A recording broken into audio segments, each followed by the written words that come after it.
Okay, so focus of this Sitrep is what is multi-factor authentication and why do we need it in our environments, right?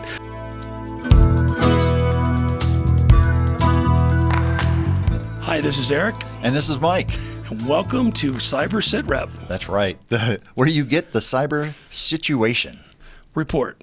Oh, it's going to be one of those days, everybody. That's right. Wow. To be fair, it is Friday, end of the week. I don't know about you, Mike. FRY day.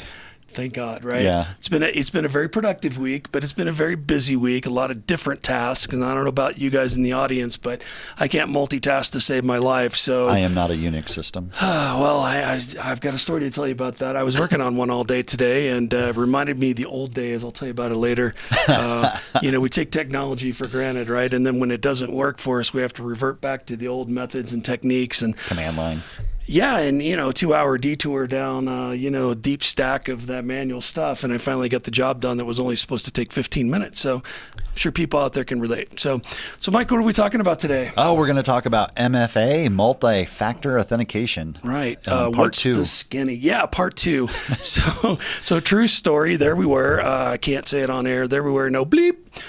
Recording this previously, and we had such a good time doing that we kind of lost track of our nomenclature, right? So we were getting factors confused. It'll all make sense here in just a second, I swear. And we were having a blast, and Mike was talking about losing his head, and that got me cracking up. And long story short, when we were doing the post on it, we realized there was nothing that we could salvage. Yeah, it was bad. So here we are re-recording it, hopefully this time with a little bit straighter face. So instead of multi-factor authentication, we're doing multi-attempts at multi-factor authentication. Right. I like that. We could come up with a double acronym there. MFA. I like it. Okay, so focus of this Sitrep is what is multi-factor authentication and why do we need it in our environments, right? So, Mike, would you like to get us started off this time around correctly? Well, let's try it with for what part is 2. Multi-factor authentication for Multi-factor authentication is using 2 different factors of authentication. Or more. Right. At least 2. Right. 2 or more. See, here we go again, guys. We're struggling right off the bat. And it's typically something username and password. Right. Something you have, some sort of token or device, or something you are, meaning biometrics. Right. Like fingerprints. See, I went slow so I'd get them in the right order. I wrote it down this time, man. Retinal scans, right? Those of you with a newer phone, facial recognition, you name that, right? And that's where I was saying I lost my head. I preferred the thumbprint because then if an adversary needed in, they only needed to chop off my thumb. Right. But now they need to take my whole head. That reminds me of a comic, XKCD. Similar thing. We'll talk about that when we get to encryption. Cool. Okay. So we've got these 3 pillars, right? These 3 factors of authentication. Right. Something you know, something you have, and something you are. Why do we need more than one of those? Well, a lot of us, as we said in a previous pod, that we lose our passwords, right? Username and passwords can be corrupted, stolen, lost, guessed. So having a second authentication factor kind of adds another level of security when you're logging in. So that way it's like, okay, they knew their username and password, but are they truly them? Right. Oh, it's a thumbprint. It's a facial scan. That's harder to fake. Right. And Mike, like we had talked about in another Sitrep, we were talking about password managers and the need for those, and that's right. How, if you are over the age of 2 and you're on the internet at all, then your password's been compromised in some way, shape, or form, right? Yep. Because there's all these Dear John letters you get saying, oh, we're sorry, your data was compromised, and that's your username and password, right? Yep. So all these bad guys have had all this time in the world to crack those passwords. So password by itself, the something that you know, is not sufficient anymore, right? So we need at least one of those 2 other, or if you're an overachiever, 2 of those other factors, right? That's right. If you want to have a 3-factor to get in, that's another layer. Yep, absolutely.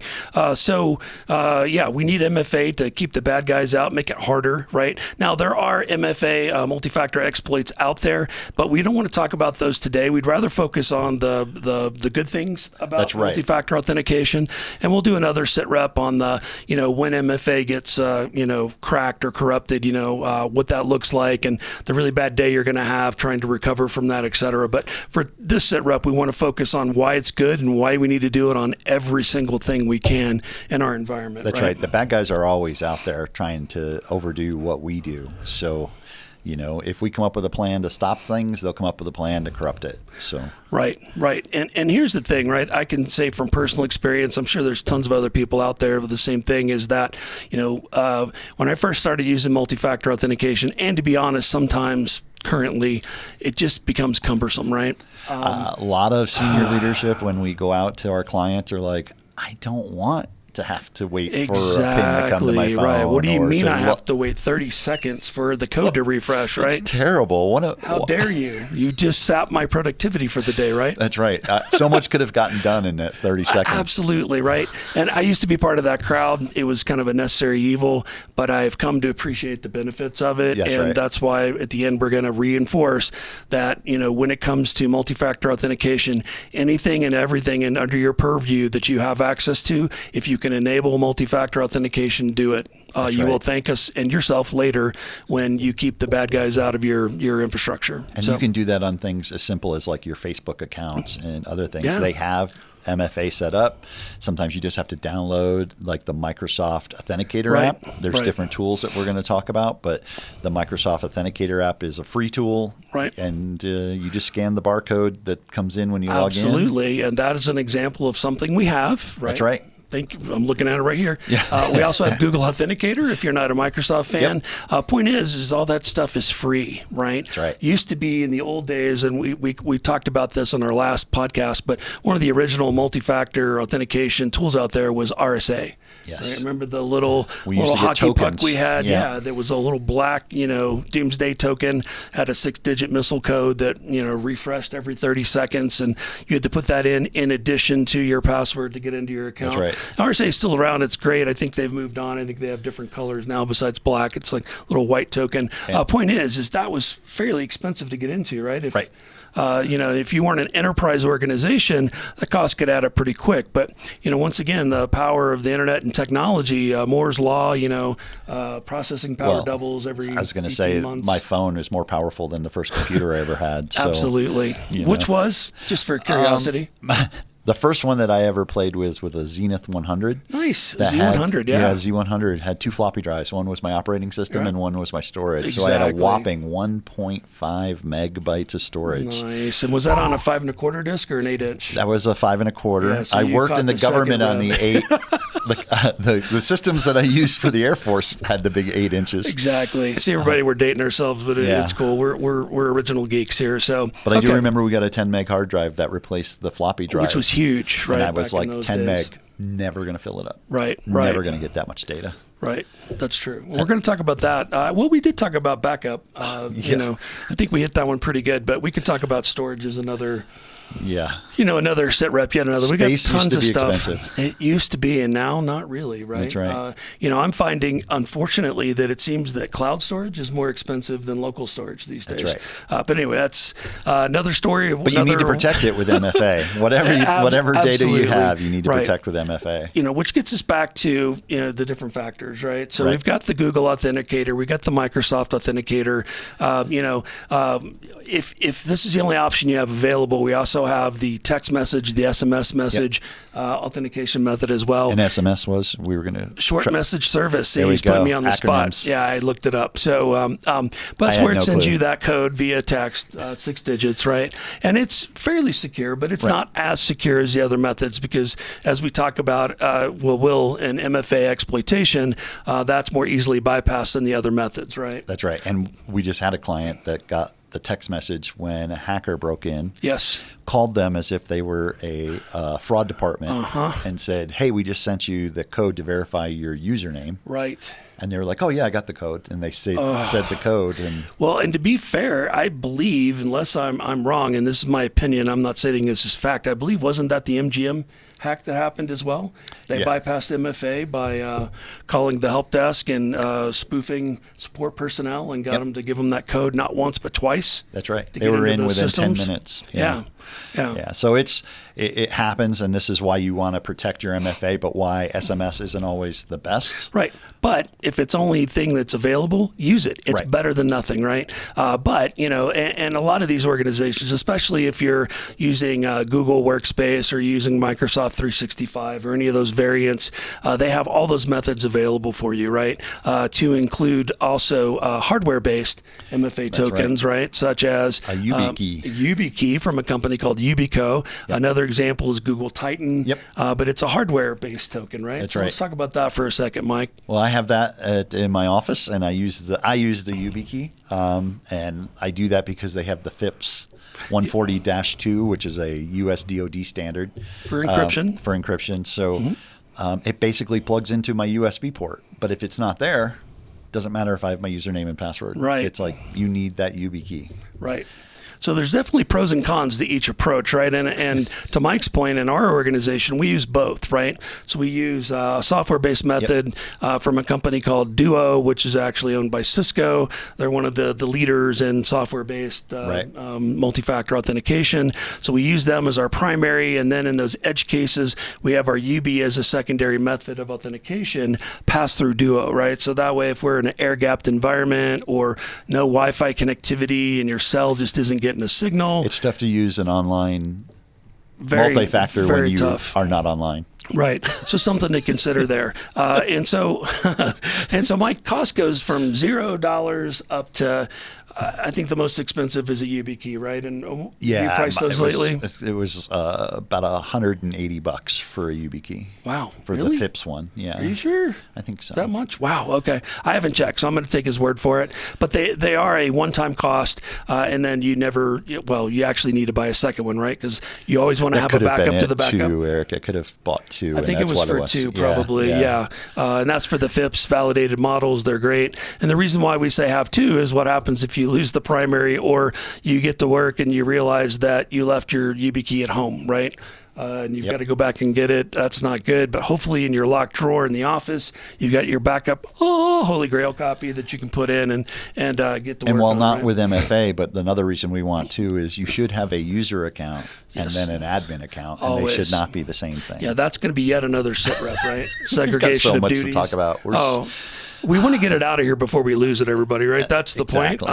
It's starting to slowly dissipate, and I need to bear with us and we'll get there, right? So, all right. So once again, we've talked about the factors. Just about any service I use today has multi-factor now. That used to not be the case. That's right. A long time ago, it was hardly ever, and you had to be bleeding edge. And now I've yet to find any place that's reputable anyway that doesn't have some form of MFA support built into it now, right? So, I already know the answer to this, but I'm going to question everybody out there. Take a look at all the accounts that you guys use, right? Verify that MFA1 is available, which it will be, but go ahead and check. Don't take my word for it. And then once you've established that, then figure out what methods they have available and what's going to work for you guys, right? And also, they're starting to force you to use MFA. Absolutely. And that's I'm getting more and more websites that I've logged into that maybe I haven't logged into in a long time, and all of a sudden goes, hey. Right, and that's a good thing. So I just want to share a real world case that happened to us of why I'm such a believer in MFA now. So there we were, right? Sleeping, weekend, it was 3 a.m. in the morning, and phone lights up, and we're like, oh, what is that on the phone? And in another cast, we're going to talk about, doing media management, email management, and not checking your phone at all hours of the night. Well, it's good that we saw that because it was an Apple ID message saying, hey, somebody from the wonderful country of China is trying to log in with your Apple ID. Do you want to allow this? And because we don't live in China, we live in Colorado Springs. You don't have any relatives there, I'm assuming. Not that I'm aware of. Me neither. Not according to my clearance. No. So. Yes. Exactly. So, long story short, we said absolutely not, no, and so right there, that second factor saved our bacon, Mike. Right? Yeah.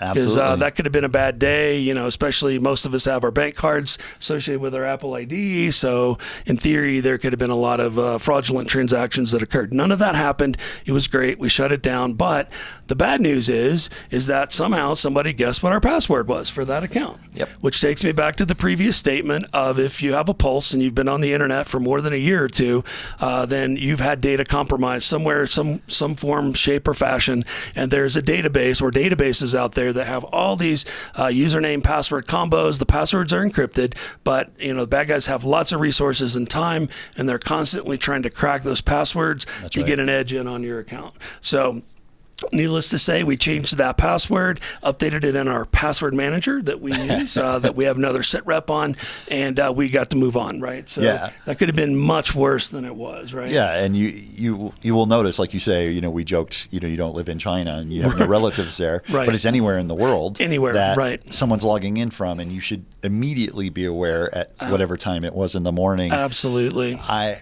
don't believe I've teleported to China.